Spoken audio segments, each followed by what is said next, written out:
dia a todos. Dar início à nossa sessão de julgamento, a terceira Câmara, em data de hoje, 18 de março. Vendo legal, invocando a proteção de Deus, declaro aberta a sessão. Discussão e aprovação à ata da sessão anterior. Todos de acordo. Aprovado. Julgamentos. Chamo o processo 01 da nossa pauta, da minha relatoria. Processo 081-4987. Do advogado Dr. Paulo Coutinho e Dr. Fernando Jales. Estão presentes. Dr. Paulo Coutinho tem a palavra por até 15 minutos regimentais. Bom dia, excelências. Doutora Procuradora. Vou ser bem breve, excelência. O agravo, falo pelo agravante, pela parte agravante, tem por objeto a reforma de uma decisão que estabeleceu o pagamento de aluguel pela ocupação do imóvel comum. Em resumo,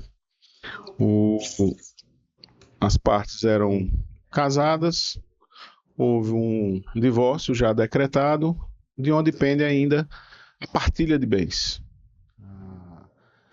Existem 3 ou 4 imóveis, alguns 2 veículos, mas enfim, não houve a partilha de bens ainda. A agravada saiu do imóvel, permaneceu no imóvel que é comum, o agravante morando com os filhos, inicialmente com os 2 filhos, hoje um dos filhos faz faculdade em Pernambuco, mas o filho menor tem como referência o lar paterno, que é exatamente onde estão residindo.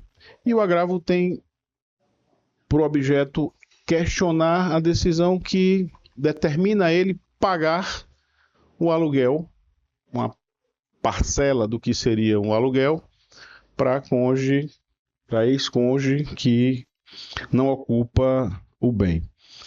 Eu vou trazer para Vossa Excelência somente 2 argumentos que já foram postos. Primeiro é o de que o bem ainda não foi objeto de partilha e nem é possível visualizar nos autos como será feita essa partilha. Ao se separarem, o casal ainda tinha várias prestações a serem pagas pela aquisição desse bem, então o bem não só veio a ser quitado muito posteriormente à saída, ou seja, há valores ainda a serem estabelecidos para que possa ser feita a partilha. Há uma avaliação que, acredito agora, caminha para ser resolvida, para que possa de fato vir a partilha, mas a realidade é que nós não temos a partilha, existe uma mancomunhão que impede, a nosso ver, e seguindo os precedentes do próprio Superior Tribunal de Justiça, de vários tribunais que façam referência, não é possível exigir, quando não se tem visualizado nos autos, como a partilha irá acontecer. E o segundo ponto, já finalizando a minha fala, é que o filho reside no imóvel junto com o pai. É exigir o pagamento pela ocupação não somente do ex-cônjuge, é exigir o pagamento pela ocupação do filho. E esse é um dos argumentos que nós trazemos. Enquanto não realizada a partilha, não há razão para que se cobre um aluguel do pai que lá reside com o filho do casal. Esses são, rapidamente, como eu disse, em resumo e muito objetivos, os argumentos que nos trazem aqui a pedir o provimento do agravo. Obrigado, doutor Paulo. Palavra. Bom dia, senhor presidente, desembargador Amilcar, desembargador Vivaldo, digna representante do Ministério Público, servidores, advogados aqui presentes, e eu cumprimento os advogados na pessoa da doutora Micheline Ribeiro, colega de escritório de trincheira. Como muito bem colocado por doutor Paulo Coutinho, que me antecedeu e a quem cumprimento, é simples aqui a discussão. É questão de um aluguel que foi deferido, a hora agravada, em nome de quem falo, em razão da ocupação do imóvel exclusivamente pelo agravante. E aí, eu preciso fazer um retrospecto breve, que é o contexto desse divórcio. A agravada saiu de casa ainda em março de 2019 em um contexto de violência doméstica, em prol de sua saúde física e mental. Teve que desocupar o imóvel, a vida em comum já não era suportável e ela saiu nesse contexto, inclusive posteriormente obteve medidas protetivas em razão efetivamente de ter a sua paz turbada pelo agravante. Como disse também o Dr. Paulo Coutinho, e é verdade, o divórcio desse casal já foi decretado desde maio de 2021 e desde a separação de fato, em março de 2019, ele, agravante, vem ocupando sem qualquer contrapartida. E aqui, quando saiu de casa, nesse contexto de violência doméstica, a agravante teve que, agravada teve que locar imóvel e, além de não receber qualquer contrapartida pelo uso exclusivo, pelo agravante, ainda teve que custear a sua moradia. O fato de o agravante, de o filho do casal passar um período no imóvel junto com o agravante também não é impeditivo do deferimento dos locativos em favor da agravada, tendo em vista que, em acordo que foi feito numa audiência de instrução, ainda em junho de 2023, foi definida uma guarda compartilhada entre os cônjuges, né, para o filho menor, em que ele passa uma semana com cada um. Então, embora ele passe efetivamente uma semana com o agravante, passa, por outro lado, a outra semana com a agravada e assim sucessivamente. Dr. Paulo coloca a questão de que a partilha não se sabe como ela será feita, e aqui, rogando toda a vênia, todo o meu respeito que tenho a Dr. Paulo, essa partilha é de simples resolução e, na verdade, o agravante pagou pouquíssimas parcelas após a separação de fato. No entanto, a agravada também custeou várias outras parcelas de bens móveis que guarnecem o lar, que também são objeto de partilha. Então, num balanço, aqui há uma compensação entre o que ele pagou e o que ela também pagou a título de móveis que guarnecem o lar conjugal. E esse processo ainda não foi finalizado, essa partilha não foi ultimada, em virtude de discordância de valores. E aqui eu pontuo especificamente que lá no processo de primeira instância, o agravante diz que esse imóvel vale em torno de 1.700.000, no entanto, ofereceu o imóvel à venda agora em dezembro de 24 pelo valor de 2.700.000, ou seja, ele ao mesmo tempo em que postula uma avaliação, o argumento de que o imóvel vale menos do que a agravada acha devido, ele próprio disponibiliza o imóvel à venda em valor muito superior. E aqui pontualmente também a agravada tem que registrar que essa venda, que não foi combinada com ela, foi sustada por decisão lá do juiz de primeira instância, exatamente porque, tendo em vista o divórcio, sequer é necessária a assinatura dela agravada para eventual transferências a terceiros, que, se ocorrer, tudo indica, pelo histórico aqui de uso sozinho do imóvel, ela terá prejuízos efetivos. E com essas considerações, tendo em vista que é um patrimônio comum em condomínio e que o artigo 309 do Código Civil diz que quem usa do patrimônio comum em condomínio tem que participar a outra parte, né, da respectiva contrapartida, o que não é feito, é que a agravada pugna aqui pelo desprovimento do agravo. E aqui eu cito decisões recentíssimas do STJ, aqui eu cito uma de abril de 2023, que eu faço um recorte do que importa, que no seguinte sentido, abro aspas, a jurisprudência mais recente desta Corte Superior é no sentido de que o arbitramento de aluguel em favor de ex-cônjuge, em razão da ocupação exclusiva do imóvel comum, independe de partilha. E aqui um processo de 2023, tem outro aqui de fevereiro de 2023 e um outro de junho de 2022, que esse de junho de 2022, o recorte é no seguinte sentido, abro aspas, o uso exclusivo do imóvel comum por um dos ex-cônjuges após separação ou divórcio, e ainda que não tenha sido formalizada a partilha, autoriza que aquele privado da fruição do bem reivindique, a título de indenização, a parcela proporcional à sua cota-parte sobre a renda de um aluguel presumido. nos termos dispostos nos artigos 1319 e 1326 do Código Civil. E aqui a lógica é muito simples. Se esse imóvel estivesse locado, a agravada teria direito à metade, à meação dessa locação. E como o agravante, por exclusiva vontade, vem utilizando dele sozinho, tem que reembolsar a título de indenização à agravada. Com essas considerações, roga-se o desprovimento do agravo. Muito obrigado. Muito obrigado, doutor Fernando Jales. Eu estou negando provimento ao agravo. De fato, essa matéria não é nova aqui na Corte. Trago aqui alguns julgamentos da nossa terceira Câmara e bem assim da segunda Câmara do nosso tribunal, e invoco ainda alguns precedentes do STJ no sentido da possibilidade do pagamento de aluguel em favor do cônjuge que não detém a posse do imóvel. Não há divergência, proclamo então desprovido o recurso à unanimidade nos termos do voto do relator. Chamo o seguinte da relatoria do embargador Vivaldo, número 4 da pauta do embargador Vivaldo, 081 7055, do doutor Alberto Thalmann.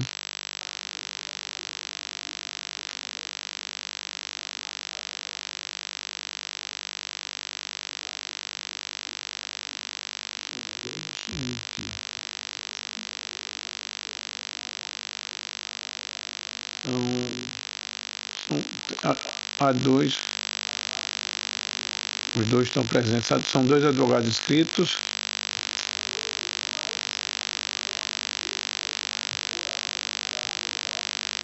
Quatro.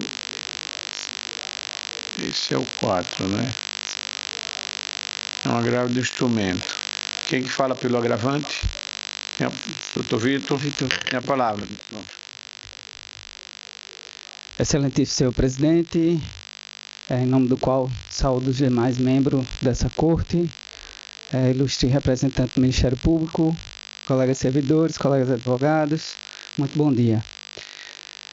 Venho de forma breve demonstrar e tentar reverter uma decisão interlocutória de primeira instância, mediante esse agravo do instrumento, que conferiu a reintegração de uma sócia aos quadros da sociedade, na forma como ela fazia jus antes da sua exclusão. Temos que a exclusão seguiu completamente os requisitos legais incertos no Código Civil, assim como na 14ª cláusula do contrato social vigente, que previa a exclusão do sócio da sociedade, convalidando-se, então, um ato jurídico extremamente perfeito. Ocorre que a parte agravada alega ter sido destituída sem a sua defesa, sem a oitiva do contraditório, assim como baseado em documentação falsa, o que não é a verdade. A verdade é que tal documentação que a agravada alega ser nada mais é do que um relatório, do que uma planilha baseada num documento legítimo, verdadeiro, da empresa que assessorava a contabilidade à época dos fatos, onde a agravada, de forma displicente, vamos assim dizer, notifica a empresa a informar se ela emitiu aquele relatório que não era já emitido por ela, que já não teria sido um relatório emitido por ela. Ali seria um relatório baseado na conta-razão da sócia Ângela, hora gravada, que comprovava diversas entradas sem comprovação alguma na conta da empresa, diversas entradas sem informação de quem foi o depositante. Dito isto, está mais do que claro que houve a quebra do affect societatis, assim como o cometimento de atos de inegável gravidade por parte da sócia Ângela. Há de se verificar o balanço e o faturamento da empresa durante a sua administração, que era algo gritante. Houve um abandono dessa administração que era dada pelo segundo agravado, que era o seu esposo, o senhor Djalma, que ele abandonou a empresa e gerou vários débitos que somaram, comprovados nos autos, R$400 mil, que, coincidentemente, ele está cobrando da empresa a devolução de um suposto aporte nesse valor. O fato é que o mérito da questão visa discutir os valores devidos a essa saída dessa sócia da sociedade, onde, com essa saída, a sociedade retomou o seu ar. A sociedade passou novamente a obter lucro. Então, o reingresso dessa sócia só vai vir a prejudicar a própria sócia, que não terá de onde, se a empresa voltar a ficar negativa, não terá de onde tirar esse valor que supostamente ela está cobrando. Ou seja, temos que, repita-se, a exclusão foi realizada da forma do estrito cumprimento legal ao artigo 1085 do Código Civil e do contrato social. Houve a regular notificação, está devidamente comprovada, para que a agravada apresentasse a sua defesa, assim como foi realizada a assembleia especificamente para esse fim, fazendo com que o ato jurídico, repita-se, foi completamente perfeito, sendo, portanto, indiscutível essa retirada dessa sociedade. E aí entramos na questão dos prejuízos decorrentes dessa liminar, como eu já adiantei, e que, inclusive, é passível, a jurisprudência desse tribunal é pacífica nesse sentido de não interferir nessas discussões da administração de uma sociedade.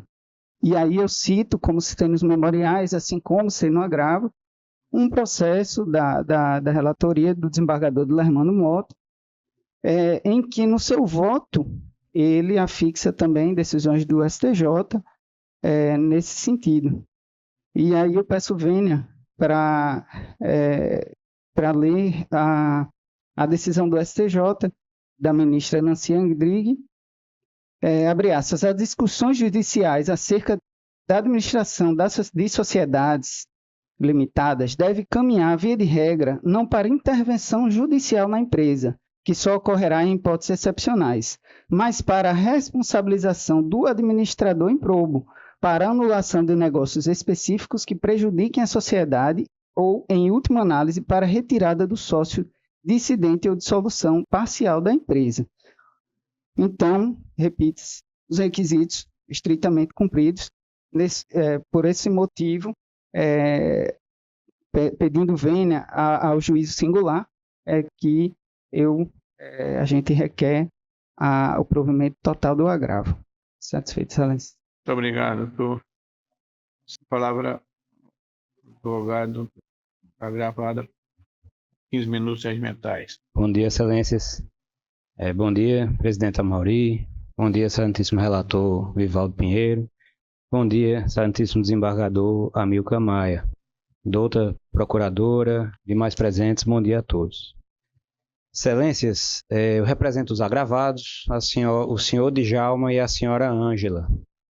Na origem, trata-se de uma ação de exclusão de sócio com uma anulação de deliberação de exclusão de sócio com o pedido de tutela antecipada e indenização por danos morais. E eu passo aos fatos, excelência.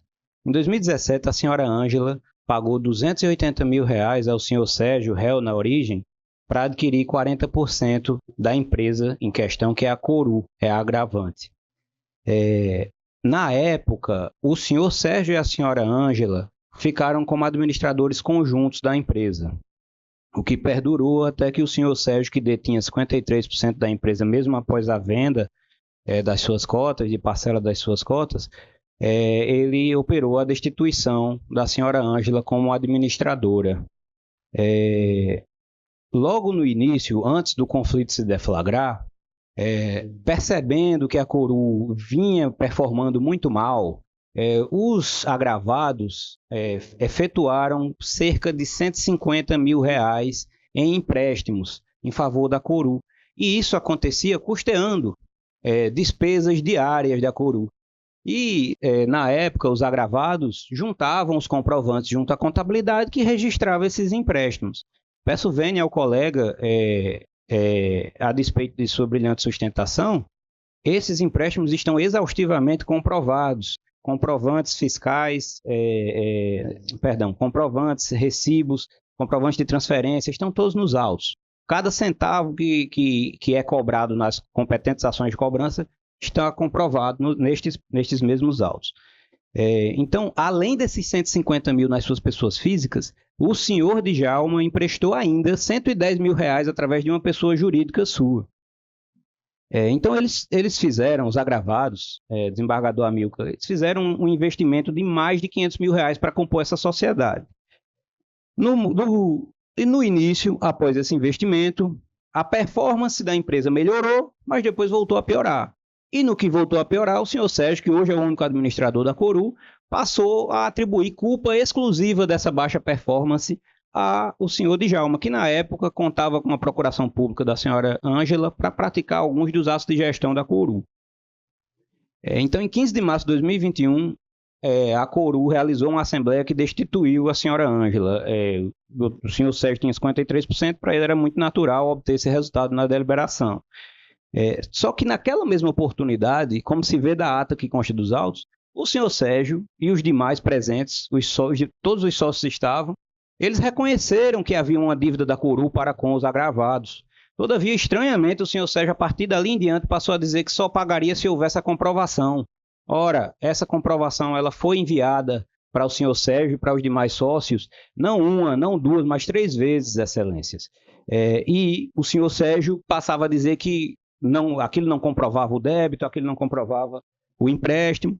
Então, por todo o exposto, essa exclusão ela foi legal. Em 15 de fevereiro de 2024, os réus na origem, eles aprovaram a alteração no contrato social com o plano já em prática de excluir a senhora Ângela. Essa alteração foi para incluir a cláusula de exclusão de sócio, exclusão extrajudicial de sócio, como exige o artigo 1085 do Código Civil. E após essa exclusão, que veio a ocorrer meses depois, em 22 de julho de 2024, esperava-se que, pelo menos, se realizasse a apuração de haveres, que nunca foi realizada. Pelo contrário, a Coru notificou os agravados, dizendo que não só não ia fazer a apuração de haveres, como não ia mais pagar os empréstimos, e jamais eu compreendi a relação entre a exclusão e a inadimplência desses empréstimos, e ainda imputou um débito de R$193 mil à senhora Ângela, que até hoje eu não consegui compreender, não foi tangibilizado, não se explica que prejuízos são esses que a senhora Ângela praticou em desfavor da Coru. Nesse ponto, excelências, ficou muito óbvio para nós qual era o propósito toda aquela operação organizada ao longo de anos. Era dar o calote nos meus clientes. Então, eles entenderam que não poderiam pagar aquela conta e que o caminho mais fácil para essa inadimplência, para esse calote, era a exclusão da sócia Ângela. Então, desembargador Vivaldo, foi necessário ajuizar as competentes ações de cobrança e esta ação que deflagrou o presente agravo de instrumento. Na origem, nós pedimos a suspensão, em sede de tutela antecipada, dos efeitos da deliberação da reunião de sócios do dia 22 de julho, para a reintegração da autora Ângela, e a ação foi distribuída para a 6ª Vara Civil e adveio decisão do Dr. Ricardo Tinoco. E eu queria pedir licença para Vossas Excelências para ler 3 trechos dessa decisão, que são muito esclarecedores com relação ao caso. Abre aspas. A documentação carreada ao caderno processual e apontada na ata de assembleia são incapazes de levar à conclusão que houve prática de inegável gravidade para justificar a exclusão da sócia. Fecha aspas. Então, inicialmente, não há razão para ela ser excluída. Essa é a primeira ilegalidade. Não existe. Não há comprovação, não existe nenhum fato de inegável gravidade. Em segundo lugar, abre aspas, o relatório da auditoria de ID tal, utilizado para indicar as supostas irregularidades praticadas pela sócia ora autora, com descrição de emissão pela Celta Contabilidade, teve sua veracidade contestada pelo escritório de contabilidade, argumentando desconhecer os termos do documento. Fecha aspas. Isso é muito grave, excelências. Nós vamos debater mais isso oportunamente, mas o relatório, ele tem um dizer em cima dele que diz de emissão da Celta Contabilidade. E a Celta Contabilidade nega veementemente ter emitido esse relatório. E por fim, excelências, abre aspas, os empréstimos estão minimamente comprovados nos autos, ID tais até ID tal. Fecha aspas.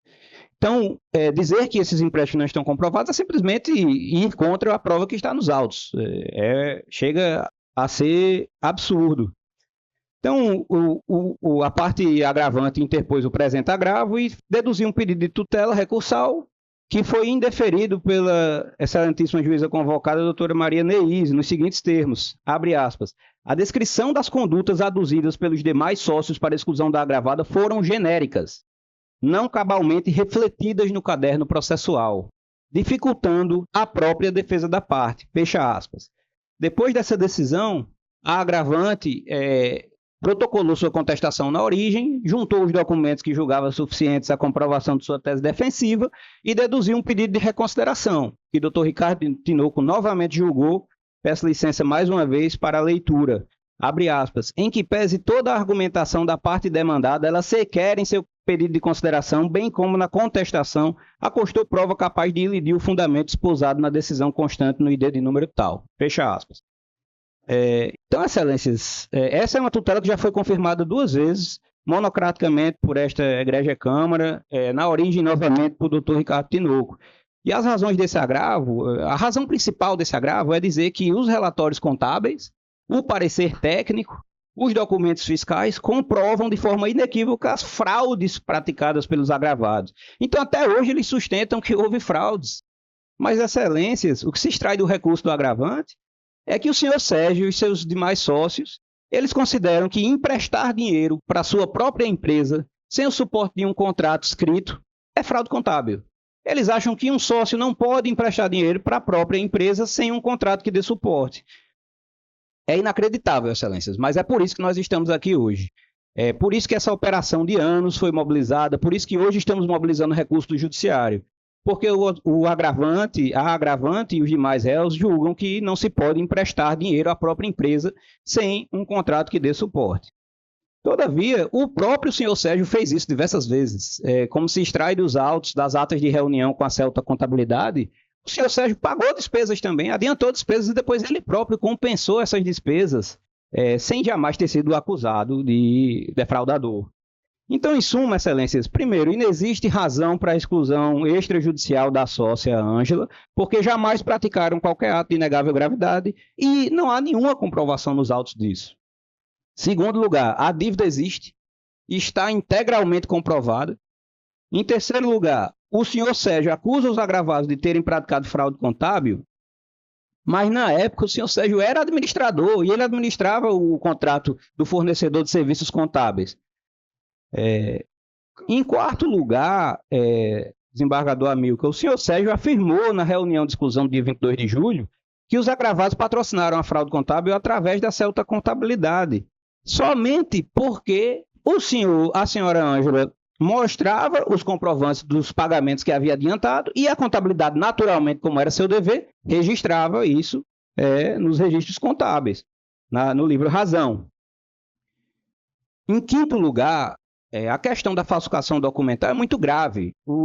É um documento que atribui expressamente a prática de crimes aos agravados Ângela e Djalma, que é supostamente de autoria da Celta Contabilidade, que nega essa autoria. Inclusive, o colega falou aqui anteriormente, e a própria agravante, na sua peça recursal, confessa que fez uso de um documento adulterado para o propósito de excluir a sócia Ângela. Peço licença pela última vez para ler um trecho do recurso interposto. Abre aspas. Ocorre que o documento enviado para a Celta Contabilidade pela gravada, de fato, não foi confeccionado pela mesma, e sim fundamentado no relatório da Celta. Este sim dotado da mais plena e absoluta veracidade. Fecha aspas.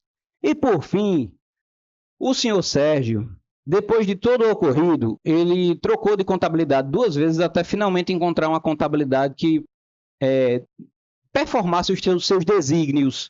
E ele conseguiu a supressão das escriturações contábeis dos empréstimos do livro Razão. E isso é afirmado hoje aqui com base nos documentos que a própria agravante juntou aos autos. Então, excelências, os réus e a agravante, eles violaram a boa-fé contratual, eles abusaram dos seus direitos de sócio, abusaram do poder de controle, abusaram da administração da empresa para praticar ilícitos civis e potencialmente criminais para o intuito exclusivo de causar prejuízos aos agravados. Existe um desvio de finalidade muito grave aqui, desembargador Amaury, que é usar desse instituto da exclusão extrajudicial como meio, como estratagema para não pagar uma dívida de centenas de milhares de reais. Hoje, na casa juntando as duas dívidas, acredito que passa dos 300 mil reais.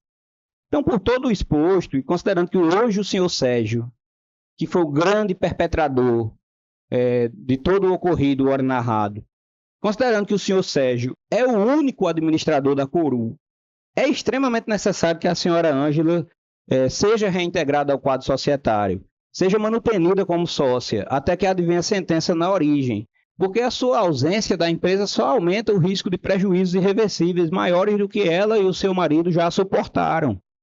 Então, pelo exposto, pugnamos pela ausência de comprovação de fato de inegável gravidade para justificar a exclusão e pelo risco flagrante que outros prejuízos se assumem. É essencial que a antecipação de tutela seja manutenida, até mesmo porque os sócios da senhora Ângela já mostraram do que eles são capazes, o que eles são capazes de fazer para evitar que a senhora Ângela receba o que é devido. Então, excelências, eu agradeço imensamente a atenção e esse era o nosso pleito. Obrigado. Obrigado, doutor Alberto. Doutor Vivaldo, Vossa Excelência está votando no sentido de desprover o recurso, não é isso? Cito precedentes inclusive do STJ e estou desprovendo o recurso. Ok, não há divergência, proclamo então desprovido o recurso à unanimidade nos termos do voto do relator. Chamo o número 9 também da relatoria do desembargador Vivaldo, doutor Marcílio Mesquita, advogado, processo 085-58-84. Doutor Marcílio, me permita. Pois não. Queremos anotar aqui a presença honrosa do desembargador João Rebouças, que vem compor a nossa corte para julgamento de um processo que é o desembargo de declaração. E como tal não cabe sustentação. Então, apenas aproveitar a vinda do desembargador Rebouças, que naturalmente tem suas obrigações na Câmara a que pertence. No caso, como não há sustentação, o desembargador João foi sendo rejeitado. O desembargo de declaração é 000257, dígito 9. Não há divergência, apenas para proclamar o desembargador relator está negando provimento ao recurso.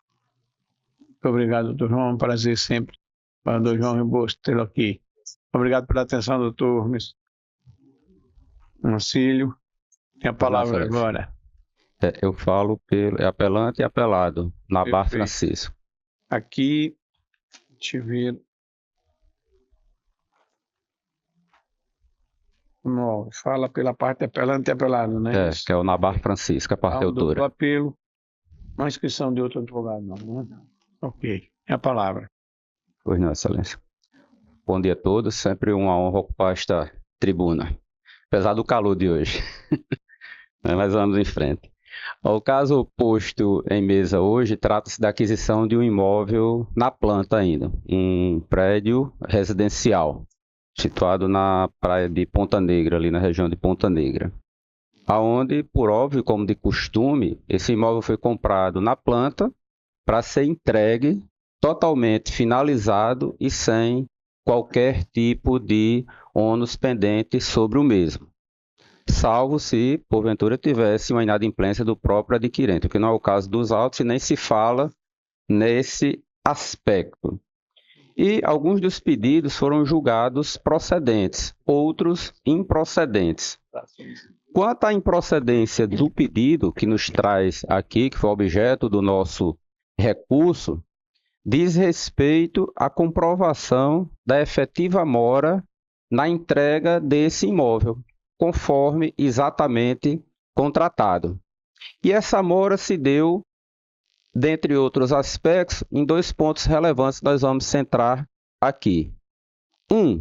A juíza de primeiro grau, para entender pela improcedência de um dos pedidos quanto à questão da mora, reconheceu que não houve essa pelo simples fato do apelado da construtora ter dito que o imóvel estaria disponibilizado para recebimento à época.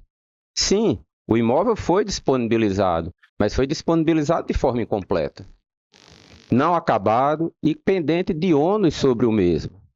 Não acabado por quê? Porque nem todas as obras estavam concluídas.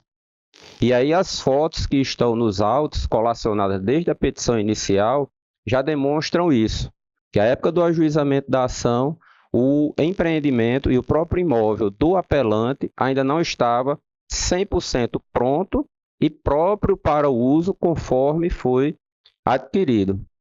E um segundo ponto é que sobre o imóvel, até hoje, pende o ônus de hipoteca. Então, quer dizer, usar e descanso do mesmo livremente. Ou seja, então, o fato de uma possível posse, que não houve até os dias atuais, não há, na verdade, até os dias atuais, não implica na inexistência do réu, ao contrário. E, quando as alegações finais, foram votados documentos novas fotos. E essas fotos demonstram que no empreendimento imobiliário ainda havia o canteiro de obras da empresa, onde utilizava parte do estacionamento desse empreendimento imobiliário para depósito de material de construção. Então, como esse imóvel estava finalizado? Como esse imóvel estava apto ao uso? Está sim parcial, e ninguém comprou nada para uso parcial, principalmente o imóvel, seja em residencial ou não. A compra se dá para uso total, livre e desembaraçado para ser feito uso e uso. E aí um dos pontos também que disseram ao apelante para ele não receber esse imóvel, que o levaram a época não receber esse imóvel, é porque também foi detectado que o apelado, além de não ter entregue o imóvel em sua totalidade, ainda utilizou mesmo no fundo residencial. Então, imóvel que foi. Ou seja, além de você entregar o imóvel, você tem o uso parcial do mesmo, pode ser lenda, né? Então, são por esses aspectos que a gente percebe que, nesse ponto específico, a sentença merece sim a reforma. Então, quando essa questão eu nos traz aqui, que nos leva a pedir e a ratificar as razões de apelo para que se tenha a reforma da sentença também nesse particular. E no particular de quê? Tem demonstrado o uso indevido do imóvel. E a sua não entrega a tempo e amor, que até hoje também não ocorreu, os danos materiais pleiteados também se fazem presentes e regulares. Então, por essas razões aqui ratifica e se requer o provimento do apelo.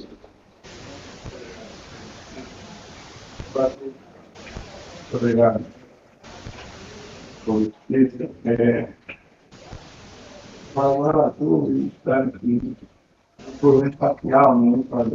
É isso, Excelência. Eu estou negando provimento ao recurso ter posto pela Nautilus Incorporações. Em contrapartida, conheço e dou provimento parcial ao recurso ter posto por Nabar Francisco de Góes, a fim de determinar que a construtora formalize a entrega do imóvel, objeto dos autos, sem a pendência do ônus referente à alienação fiduciária em favor da CHB, Companhia Hipotecária Brasileira, bem como proceda à entrega das certidões e documentos necessários à lavratura da escritura no prazo de 15 dias, sob pena de multa diária no valor de R$ 500 até o limite de R$ 30 mil. Majorando os honorários advocatícios comerciais somente em desfavor da empresa, corporações administradoras de imóveis, concluindo o voto nesse sentido. Pois não, doador Rivaldo, não há divergência. Eu proclamo a unanimidade nos termos do voto do relator. Ok, excelência, obrigado. Obrigado. Presidente, pela ordem. Eu Sim. tenho um outro processo aqui dessa Câmara, Sim. se for possível já logo chamar, é de relatoria do desembargador Amilcar. O 14. Seria o 14 da pauta. Perfeito. Então, se for possível, Vamos dar já continuidade. aproveitamos aqui a tribuna. Era o 14.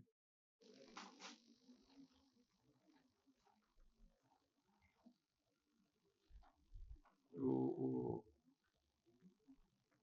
Bador Amigo, que é o processo 080-1341. Em mesa, Eu falo pelos apelados. Sim. pelos apelados.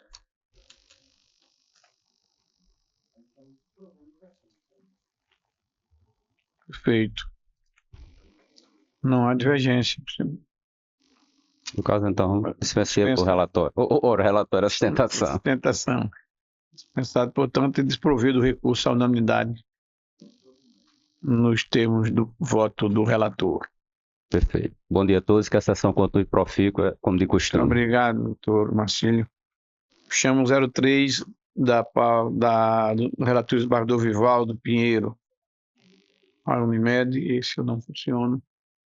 O 7 também Esbardou Vivaldo. Doutor José Augusto Simonetti se encontra.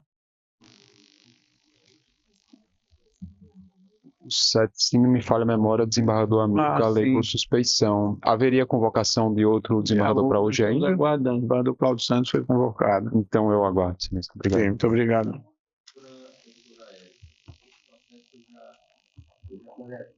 Já dei da outra sessão, né? É isso. Ela volta para a próxima semana, né?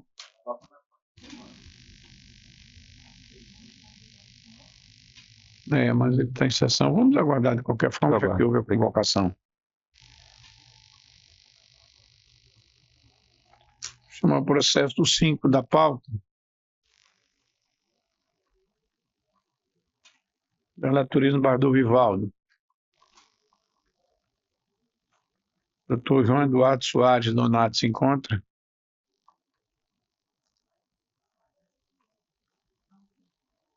Não se encontra. Um agravo de instrumento 081-7817. O relator está negando provimento ao recurso, não há divergência. Proclamado a unanimidade. O 6º também da relatoria do Bardou Vivaldo. Doutor Roberto Rodrigues de Lima Filho se encontra? Presente virtualmente. Agravante o processo 081-7988. Roberto, fala pelo agravante Banco Bradesco. Isso, excelência. Tem a palavra por 15 minutos regimentais, doutor Roberto. Excelência, apenas pela ordem, só para participar. Então, ele está em fase de ED, cabe a sustentação. O ED, a decisão foi reformada pela No turma. caso, os embargos da declaração. E processo.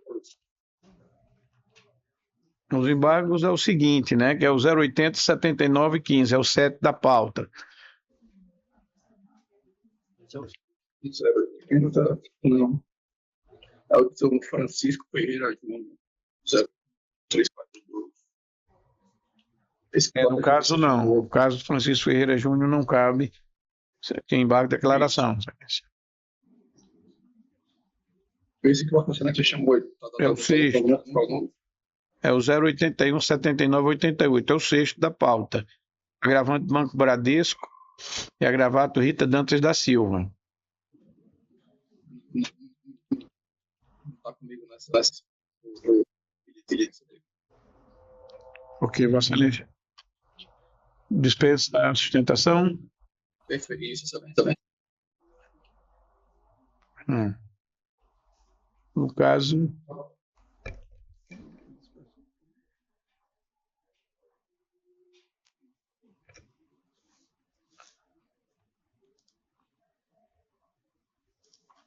sexto, a do Vivaldo, o relator, conhece e nega provimento ao agravo do instrumento. Não há divergência. Proclamado, então, unanimidade, desprovido do recurso.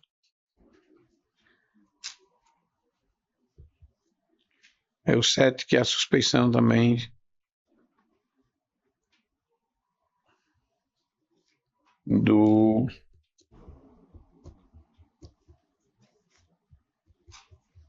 desembargador Amilcar, já firmado nos autos. Aí tem que haver convocação nesse, né? Esse. Ok.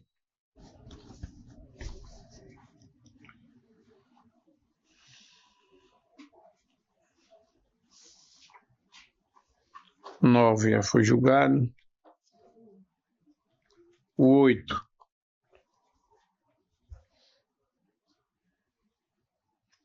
Do Vivaldo Pinheiro. Apelação civil 081 47 48. Doutor Pedro Henrique Fernandes de Amorim, se encontra? Sim, excelência. Fala pela parte apelante. Certo. É isso? Isso, excelência. Tem a palavra 15 minutos regimentais. Obrigado.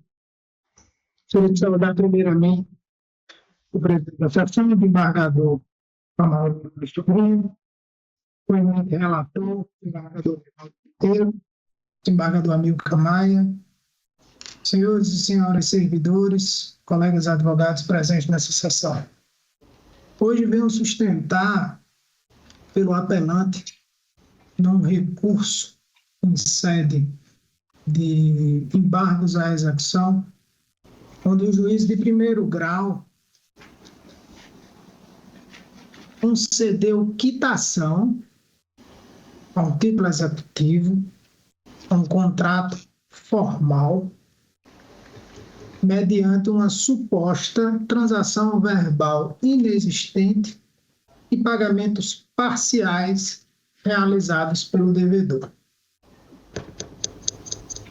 A sentença de primeiro grau, ela impõe insegurança jurídica, risco para o apelante e risco para a advocacia, tendo em vista que foi afastado a execuibilidade de um contrato mediante flexibilização dos requisitos necessários para o afastamento das obrigações líquidas, certas e exigíveis.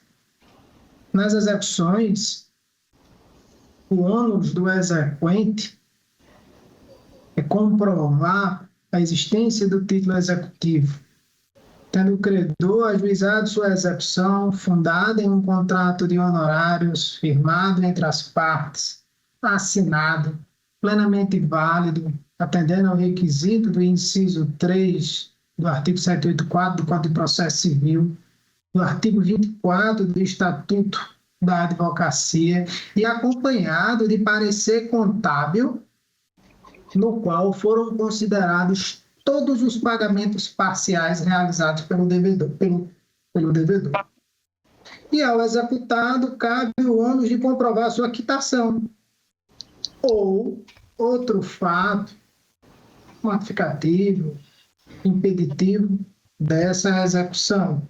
Mas, com todas as vênias, não se deve afastar a exigibilidade de um título executivo sem prova robusta de sua quitação ou nulidade. Ora, excelências, afastar a exigibilidade de um título executivo com base num acordo verbal inexistente, com base em trechos de conversas de WhatsApp, sem a existência de um acordo formal existente entre as partes. A alegada transação não existiu. Mas aqui está como... Não foi conferido o termo de quitação pelo credor. A conversa de WhatsApp não é negada pelo credor. Apenas se tratou de situação pré-negocial que não resultou em transação. Por quê? Porque o devedor havia feito diversas promessas de novas contratações, de transações, e como essas transações não ocorreram, o credor cobrou o título executivo, notificou extrajudicialmente, executou seus honorários e, em todos esses atos, não omitiu a existência das conversas do WhatsApp. O juiz de primeiro grau declarou a quitação com base nessa suposta transação verbal, mas não houve transação. Transação pressupõe concessão mútua das partes. E não houve nenhuma concessão do devedor. Não existe transação apenas mediante renúncia de valores. Os precedentes apresentados nos memoriais, no próprio recurso, do Superior Tribunal de Justiça, prevêem que apenas a renúncia expressa de honorários tem validade. O Código de Ética da Advocacia veda a diminuição dos honorários. A mera alegação de quitação sem um documento comprobatório não deve afastar a exigibilidade do título executivo. Ainda, analisando os memoriais apresentados pelo colega apelado, verifica-se que foca sua manifestação em um suposto excesso de execução, pagamentos realizados, mas repita-se, essa matéria não foi apreciada pelo juiz de primeiro grau e somente será apreciada em caso de provimento do recurso e devolução dos autos para o juízo exequente sob pena de supressão de instâncias. Ora, Excelência, pedimos a reforma da decisão para que seja garantida a validade de um contrato de honorários, que, repita-se, não foi quitado, houveram pagamentos parciais. Todos esses pagamentos parciais foram apresentados nos autos mediante relatório contábil. E a suposta conversa de WhatsApp consistiu em mero ato pré-negocial que não se transformou em transação em razão das promessas vazias do devedor. E sobre o devedor, destaca-se que se trata de uma empresa de grande porte, com presença nacional, que possui jurídico interno, no qual tem a plena ciência de que um contrato, um título executivo, somente pode ser quitado mediante uma transação formal. Em razão disso, pede provimento do apelo e agradeço a atenção de todos. Muito obrigado. O relator Osmar Vivaldo está votando aqui pelo desprovimento do apelo, né? Excelente. É isso. Desprovido, não há divergência. Proclamo desprovido o apelo à unanimidade nos termos do voto do relator. Na sequência, chamo o 10 da pauta. Agravo do instrumento 080-0266. Escrito o Dr. James da Cunha Ribeiro Barros. Se encontra? Está ausente. A decisão aqui é negando provimento ao agravo. Decisão unânime. Relator Desembargador Amilcar Maia. O 11, também da relatoria Desembargador Amilcar Maia, agravo do instrumento 080-0503. Doutora Flávia, da Câmara Marinho, se encontra? Doutora Flávia não se encontra. O voto do relator negando provimento ao agravo do instrumento, sem divergência. O 12. Agravo do instrumento 081-73-21. Doutora Adriana Andrade Cinedino se encontra? Presente virtualmente. Presente. Pelo agravado. Fala pelo agravado. O voto do relator, desembargador Amilcar, negando provimento ao recurso, né, desembargador? Vossa Excelência dispensa a sustentação.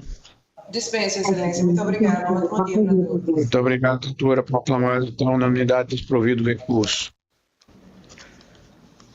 Na sequência, vamos embargo de declaração, do desembargador Amilcar Maia. Não cabe sustentação. Apenas para consignar um embargo de declaração na apelação 080-0487. O voto é pelo desprovimento dos embargos, sem divergência. O 14 foi julgado.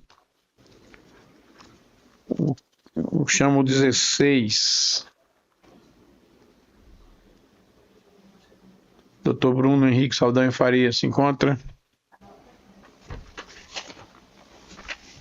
Aí não se encontra, né? Apelação civil 082-5177. Mesmo, desembargador Amilcar.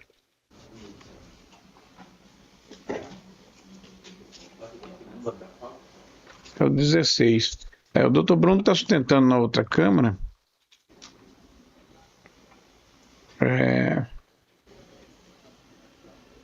E os demais processos, a suspeição da minha parte. A suspeição não, impedimento. Ele fala que é apelante e apelado, né?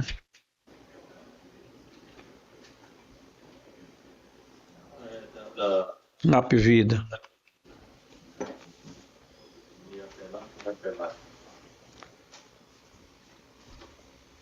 Bom.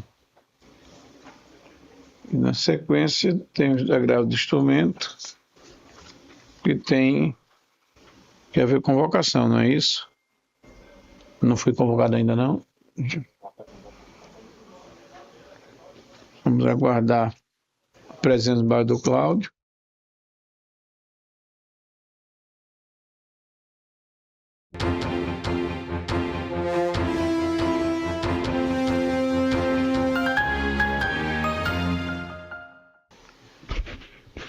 Declaro reaberta a nossa sessão, agora com as ilustres presenças do desembargador Cláudio Santos, desembargador Cornélio e do doutor Luiz Alberto, convocados para compor o quórum de julgamento dos processos, no caso, o 13 e o 15. Aliás, o 3 e o 15, não é isso? 3 e o 15. Plano de saúde, em que há impedimento da minha parte, portanto, eu vou passar a presença do desembargador Vivaldo Pinheiro. 3 e o 15.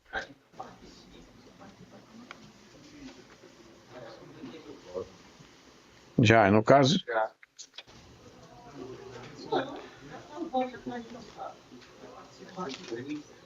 Mas é ampliação de quórum aqui, no caso. Aliás, já no 15. No 3. Antônio Tadeu Romano e os Beleza. Não, é no seguinte, Excelência.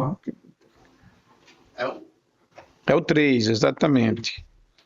Antônio Tadeu Ramos de Amorim.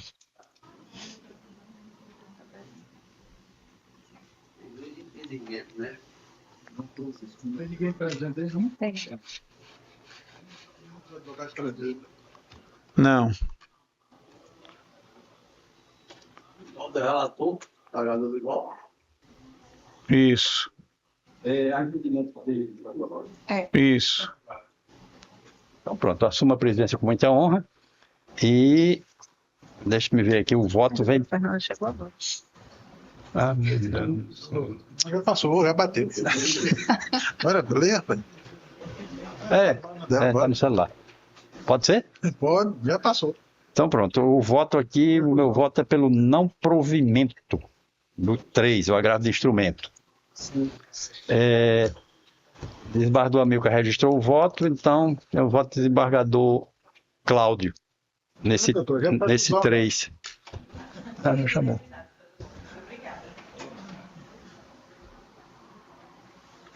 Qual é a É o 3. restrição da Unimed?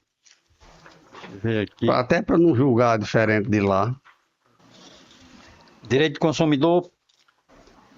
É o 3, Plano de saúde negativa de cobertura de tratamento de transtorno de espectro autista. Método ABA. Abusividade das cláusulas contratuais, nulidade de decisão mantida. Qual é a restrição da Unimed, doutora Fernanda? É o número de ordem 3, excelente. 3. Estamos discutindo a rede credenciada, em que o beneficiário requer o tratamento na cidade de Umarizal, que é em que ele reside, e a Unimed alega, em nossas razões, trouxemos que estamos na área de saúde, área de saúde do plano, que é Pau dos Ferros. O juiz determinou em Umarizal e nós estamos requerendo que seja determinado o custeio do tratamento na área de saúde na cidade de Pau dos Ferros. Nesses casos eu vou acompanhar o relator e que a indenização se dê nos termos da tabela. Ok, então, julgado a unanimidade nos termos do voto do relator. Agora o 15, é isso? 15. Esse é uma extensão de quórum. O 15, deixa eu ver aqui. 15 é desembargador Amilcar, né? Relator desembargador Amilcar. Não está também presente, não. Fornecimento de medicamentos. Não, então pronto, é só meu voto vigente mesmo, eu acho. Está votado. Já tem o voto aqui, o meu e o de... Quem mais votou? Da gente é o meu só. Esse convocado, segunda, Cornélio eu voto... acompanhando, é isso? Não, 15, não. Divergiu. Então, O senhor acompanhou o desembargador. Certo. Cláudio, diretor Luiz Alberto. Fica só o meu voto. No 15, desembargador Cláudio. Deixa eu ver aqui a emenda. Ele também acompanha. Apelação civil interposta por beneficiário do plano de saúde. Acompanha o relator. Acompanha. Então, falta mais alguém? Não. Doutor Luiz Alberto. Acompanha, então, a unanimidade. Não, a maioria. Não? Quem foi a divergência? É minha. É minha. Não está registrado ainda, não? Então, por maioria, nos termos do voto do relator. Ok? Está encerrado, né? Está encerrado. Devolvo a presidência. Excelência, presidente, né? Estou presidindo. Mas eu já devolvo a presidência ao presidente. Com muita honra. Obrigado, Excelência. Mas ainda tem um desembargador 7, tem um 7. O meu não tem mais não é isso? Não, muito obrigado, doutor Paulo. Vamos ver.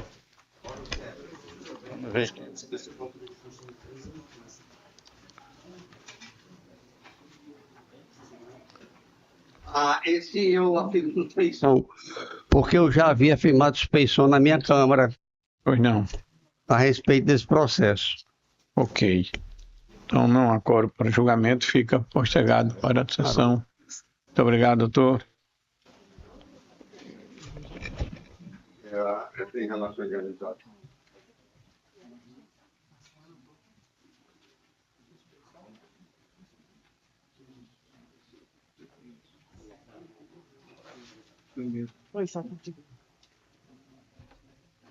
Vereador amigo, obrigado pelo assento. Como é que ficou? A gente ficou sem os pedidos de ontem, de sexta-feira, eu acho que tem que ter casa do gosto.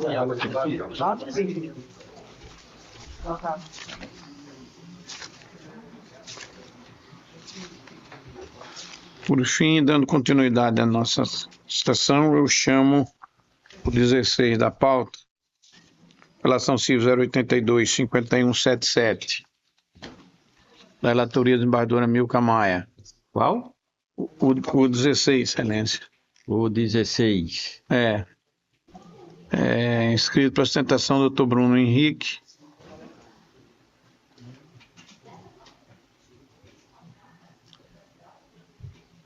É apelante e apelado simultaneamente, né? Tem outra parte para apelar, desembargador? Não. Só tem sustentação oral sua, doutor.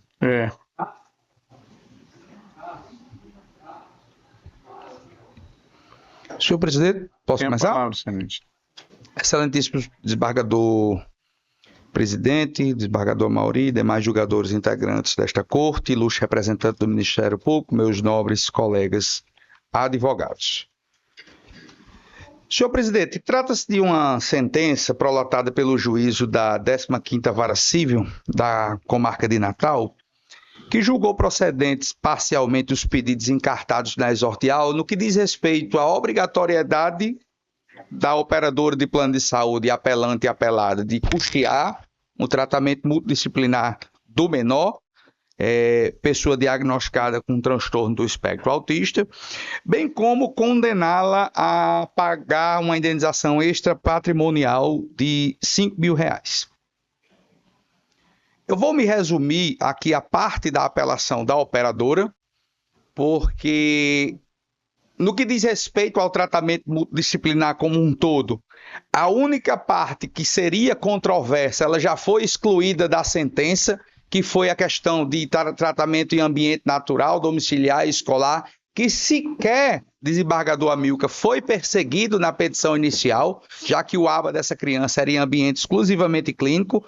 Tanto é que nós estamos, na nossa apelação, trazendo uma tese de julgamento extra petita, já que o apelo da Unimed não está sendo provido, só para que Vossa Excelência da Apivida, no caso, né? Da Apivida. Então, Excelência, apenas o que nós estamos aqui pleiteando na nossa apelação é o reconhecimento do julgamento extra petita, ou então subsidiariamente da obrigatoriedade do custeio em ambiente natural, e também a readequação da forma que se deu a sucumbência, para que os honorários advocatícios eles incidam sobre o valor da condenação, incluindo a obrigação de fazer e a obrigação de pagar, conforme já amplo entendimento do STJ.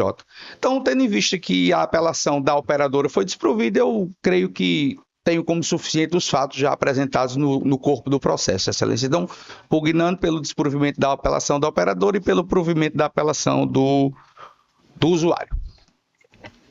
Pois não, muito obrigado, doutor Bruno. O voto do relator é no sentido de conhecer e negar provimento a ambos os apelos. Com relação a só fazer uma referência ao ambiente natural, apesar da minha posição pessoal ser no sentido, eu estou acompanhando a posição que já foi sedimentada aqui na Câmara e nas outras câmaras, apenas no tratamento do ambiente clínico. Então, desembargador, só a título de já está com o tema, viu, desembargador 1295 no STJ, como os senhores já devem estar sabendo. Então, se Deus quiser, daqui para o final do ano a gente vai já ter um parâmetro balizador do que é ou do que não é. Perfeito. É isso? Obrigado, viu? Proclamado, então, a unanimidade nos termos do voto do relator. Não há mais processos.